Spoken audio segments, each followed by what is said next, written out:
universidad escuchas ciencia, pero en la casa de Dios conoces sabiduría. ¿Te das cuenta que ser cristiano no es un asunto de religión? Es un asunto de inteligencia.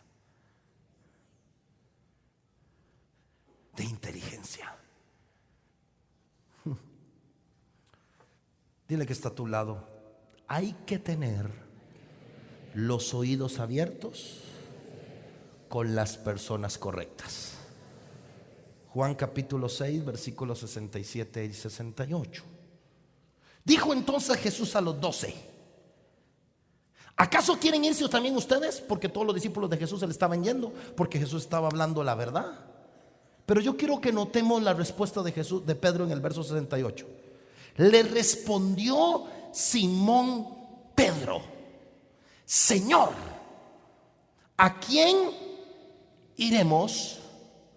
Porque eres tú el que tiene palabras ¿de qué? ¿Sabe lo que le estaba diciendo Pedro? Señor, si te dejamos de oír a ti, ¿quién va a cambiar nuestras costumbres?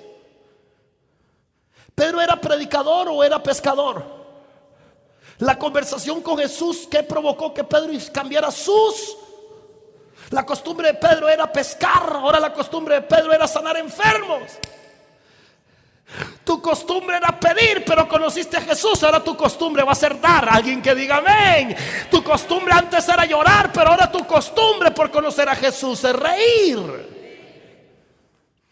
Toda persona que nos escucha tiene que ser afectada, su carácter, su moral, sus hábitos, sus costumbres.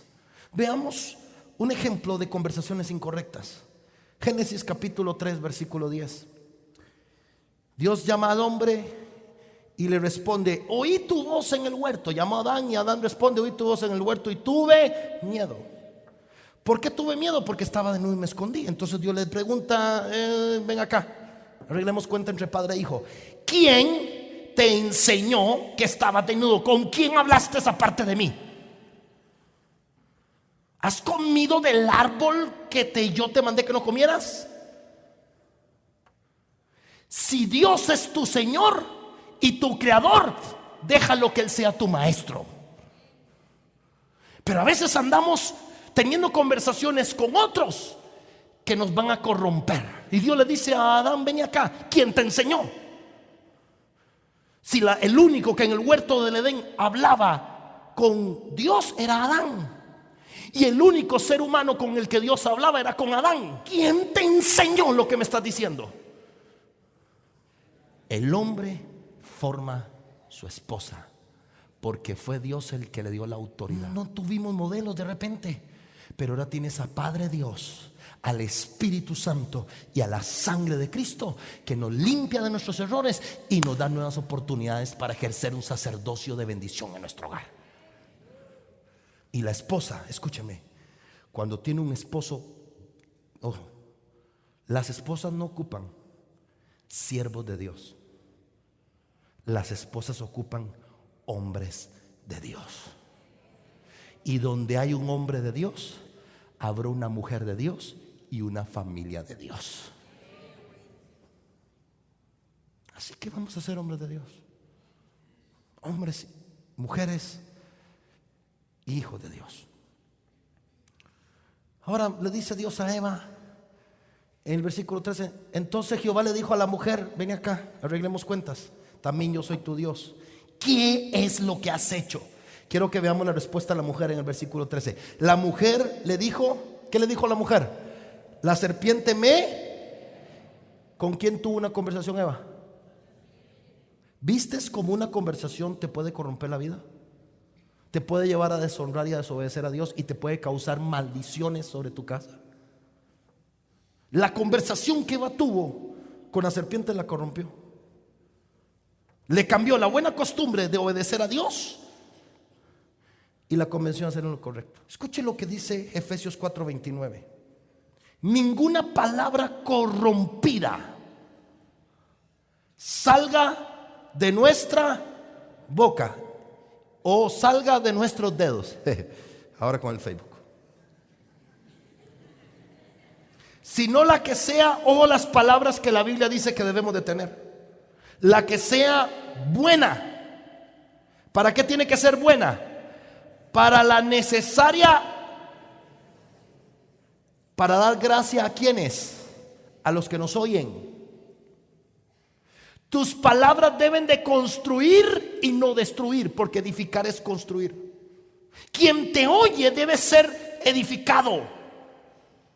Cuidado con una palabra, porque una palabra, dice la Biblia, no lo dice Iván. Una palabra tiene el poder de corromperte y cambiar una buena costumbre.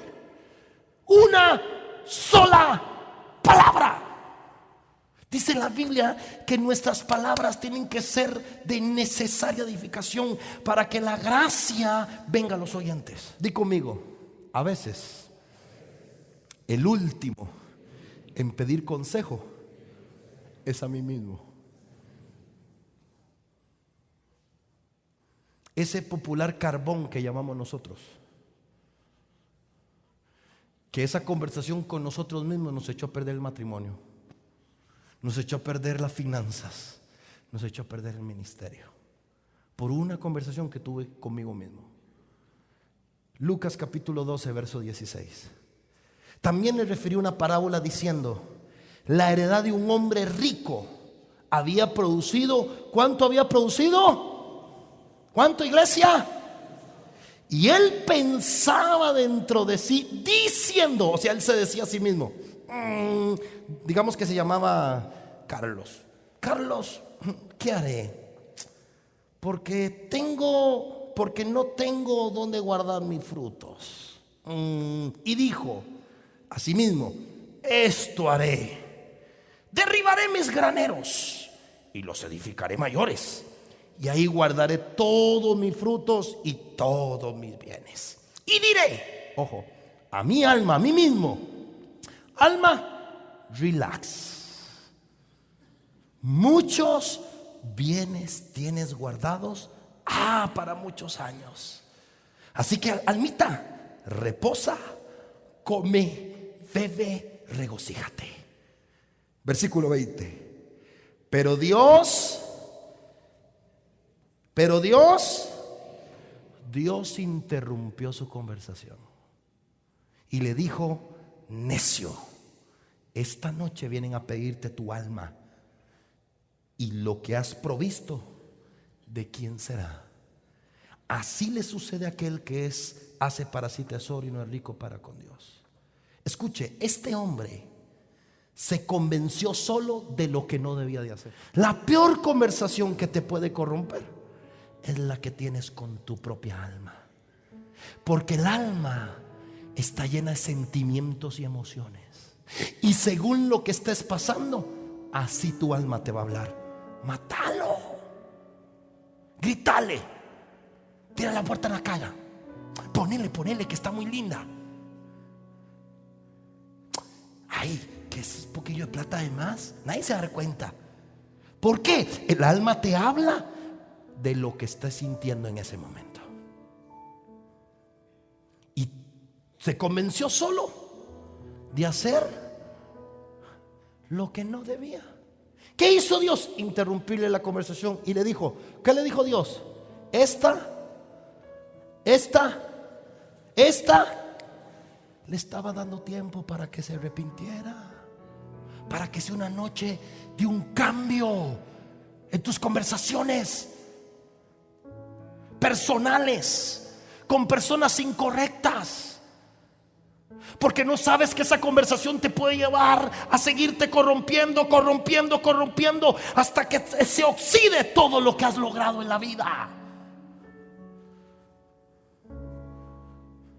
Quien hable contigo tiene que salir edificado, y tú con quien hables no tienes que salir corrompido. De la abundancia de él, ¿qué habla?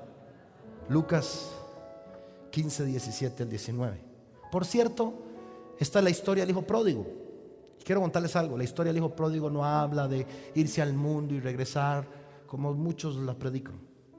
La verdadera enseñanza del hijo pródigo es que el que vive mal terminará perdiendo lo que Dios le ha confiado. Esa es la verdadera enseñanza. Si quieres perder lo que tienes, vive una vida perdida sin Dios. ¿Quieres perder tu matrimonio? Aléjate de Dios. ¿Quieres perder tus finanzas? Aléjate de Dios. Esa es la enseñanza del hijo pródigo. Todo el mundo dice, y volvió a casa y le dio zapatos. Sí, señores, pero no recuperó lo que había perdido. Hay dos cosas en la vida que no se recuperan: el tiempo y los resultados. Yo no puedo volverme a lunes, pero tampoco puedo cambiar los resultados de mis decisiones de ayer. Y volviendo en sí se dijo a sí mismo: ¿cuántos jornaleros hay en casa de papá? Esos que están en casa de papá tienen abundancia de pan, porque mi papá es generoso. Mi papá no es un papá agarrado, él es generoso, tiene abundancia de pan. Así que yo aquí me estoy muriendo de hambre, mientras que un jornalero que es de menos condición que la mía tiene abundancia de pan. Voy a hacer algo. 18. Me levantaré, hablándose a sí mismo, una conversación correcta con uno mismo, una decisión. Voy a ir a la casa de mi padre. Cuando yo vea a papá, yo le voy a decir lo siguiente: papi, cometí un error, reconozco, he pecado. Número 1, primero contra el que me dio la vida, la sabiduría y el dinero. Porque no fuiste tú, fue Dios. Y luego que le pida perdón al Padre Eterno, también he pecado contra ti. Ya no soy digno de ser llamado tu hijo, pero sí soy digno de ser un jornalero, porque sé trabajar. Él se habló a sí mismo y dijo: tal vez no me reciban como hijo, pero sí como trabajador, porque sé trabajar. Iré a la casa de mi padre. Quiero decir esto: en los momentos cuando tú reconoces que has cometido un error, necesitas recordar tus virtudes. El primero se convenció a sí mismo de hacer algo que no debía de hacer, estando bien. ¿Cómo estaba el primero? ¿Tenía mucho o poco? No escucho. ¿Mucho o poco? Y el segundo, el hijo pródigo, ¿cómo tenía mucho o poco? Enseñanza: el que tenía mucho se dio un mal consejo que lo hizo perder todo. El que no tenía nada se dio un buen consejo que lo hizo volver a tenerlo. No nos podemos aislar del mundo, pero no nos debemos de mezclar con el mundo. Somos luz donde quiera que estemos. Y la luz no se muestra por tu religión, la luz se muestra por tus costumbres. Que tus hábitos y costumbres edifiquen a la gente que te rodea, con palabras de amor, de amabilidad, de respeto, con actos y acciones que bendigan a quienes nos rodean. Eso te hará una persona respetable. Y todo lo que toleras te puede corromper.